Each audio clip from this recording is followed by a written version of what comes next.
আহ্বায়ক বাংলাদেশ জাতীয়তাবাদী স্বেচ্ছাসেবক দল বাগেরহাট জেলার আওতাধীন তিতুরবই উপজেলা শাখা।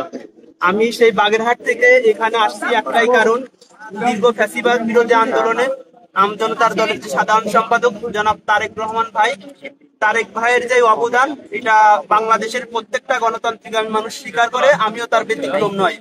বিশেষ করে সর্বশেষ জুলাই আগস্টের যে আন্দোলন ছিল, ভয়াবহ ফ্যাসিস্ট সরকারের যে নির্মম নির্যাতন ছিল, সেই নির্যাতন নিপীড়নের শিকার যারা হয়েছিল তাদের মধ্যে একজন হচ্ছে জনাব তারেক রহমান। আমি মনে প্রাণে বিশ্বাস করি তারেক ভাইয়ের যে আমজনতার দল, সে আমজনতার দলের নির্বাচন কমিশন যে নিয়মগুলো দিয়েছে প্রত্যেকটা নিয়ম তিনি মান্য করেছে। এরপরেও তিনি নিবন্ধন কেন পাচ্ছেন এটা আমরা ভালো করেই জানি, কারণ তার কিছু অপরাধ আছে তাদের ভাষায়। সেই অপরাধ হচ্ছে তার ভিতরে আছে দেশপ্রেম, তার অপরাধ এতটুকু সে অন্যায়ের প্রতিবাদ করে, তার অপরাধ এতটুকু সে সদা সর্বদা সত্য কথা বলে। এই অপরাধের কারণে নির্বাচন কমিশন তাকে নিবন্ধন দিচ্ছে না। আমরা মনে প্রাণে বিশ্বাস করি খুব দ্রুতই নির্বাচন কমিশন তাদের যে ভুল সে ভুল বুঝতে পারবে এবং সেই ভুল থেকে বেরিয়ে এসে সঠিক কাজ করবে, অর্থাৎ আমজনতার দলকে অতি দ্রুতই নিবন্ধন দেবে। আপনাদেরকে অসংখ্য ধন্যবাদ।